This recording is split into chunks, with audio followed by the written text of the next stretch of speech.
नमस्कार। प्रस्तुत है आज का चिंतन। सूझबूझ तब काम करता है जब मनुष्य का संतुलन बना रहता है और सूझबूझ से कठिनाइयों का हल भी निकल आता है। सूझबूझ का तात्पर्य है अनुशासन और मिलजुल कर काम करने का उत्साह। यदि उसमें कमी पड़ती है तो दुर्भाग्य आ धमकता है और उस उपाय से दूसरों को लाभ भी नहीं मिलता।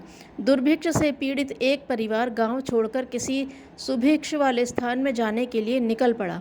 बहुत दूर निकल जाने पर वे थक गए, एक पेड़ के नीचे सुस्ताने लगे और भूख बुझाने का उपाय सोचने लगे। परिवार में 3 लड़के थे। पिता ने एक को आज्ञा दी कि आग लाओ, दूसरे से कहा लकड़ी बीनो, तीसरे से कहा पानी लाओ। तीनों आज्ञा पाते ही चल पड़े और बताई चीज़ें कहीं से ढूंढ कर ले आए। बाप ने चूल्हा जलाया, चूल्हा जलने लगा। पेड़ पर एक हंस बैठा यह सब देख रहा था। उसने पूछा, चूल्हा तो जल गया, पर भला तुम लोग पकाओगे क्या? सचमुच पकाने के लिए उसके पास कुछ भी नहीं था। बाप बोला, तुझे ही पकड़कर पकाएंगे। हंस डर गया। उसने कहा, मुझे मत पकड़ो, पकाओ, तुम्हें बहुत सा धन दूंगा जिससे सुखपूर्वक जी सको। परिवार तैयार हो गया। हंस के पीछे पीछे वे लोग गए।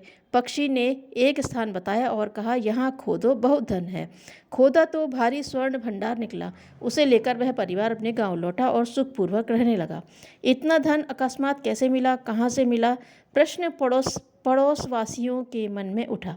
घटनाक्रम जाना तो एक पड़ोसी ठीक वैसा ही करने के लिए अपने परिवार को लेकर निकल पड़ा और चलते चलते उसी पेड़ के नीचे डेरा लगाया जहाँ पहले वाले लोग आए थे और धन लेकर गए थे। घटनाक्रम उसी प्रकार दोहराया जाना था। सो बाप ने लड़कों से कहा, जाओ लकड़ी, आग, पानी लाओ। पर उनमें से कोई भी न गया। एक दूसरे से लड़ने लगे और कहने लगे, हम क्यों जाएं, तू ही तीनों चीज़ें क्यों नहीं ले आता? झंझट में घंटों बीत गए। तो लड़कों की माँ ने कहा, लो मैं जाती हूँ और तीनों चीज़ें लाती हूँ। इस पर बाप आग बबूला हो गया। उसने कहा, खबरदार, पैर बढ़ाए तो डंडे से तोड़ दूंगा। जब जवान लड़के ही नहीं जाते तो तुझे जाने की क्या गरज पड़ी है? सारा परिवार आवेश में भरा बैठा था, एक दूसरे पर बेतरह बरस रहा था और कुछ करने को कोई तैयार न था। बाप की आज्ञा को किसी ने भी नहीं स्वीकारा। पेड़ पर बैठा हंस यह सब देख रहा था। उसने कहा, तुम लोग बड़े बेढब हो, भूख प्यास हैरान बैठे हो, खाओगे क्या? सबने मिलकर कहा, तुझे पकड़ेंगे और तुझे ही खाएंगे। हंस ठहाका मारकर हंस पड़ा और बोला, तुम लोग आपस में ही एक दूसरे को नहीं पकड़ सकते हो तो मुझे क्या पकड़ोगे? हंस उड़कर दूर चला गया। उनको खाली हाथ वापस लौटना पड़ा। जो लोग परस्पर मिल जुल कर नहीं रह सकते, उन्हें महत्वपूर्ण सफलताओं की आशा नहीं रखनी चाहिए।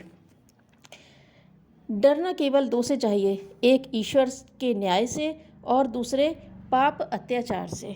धन्यवाद।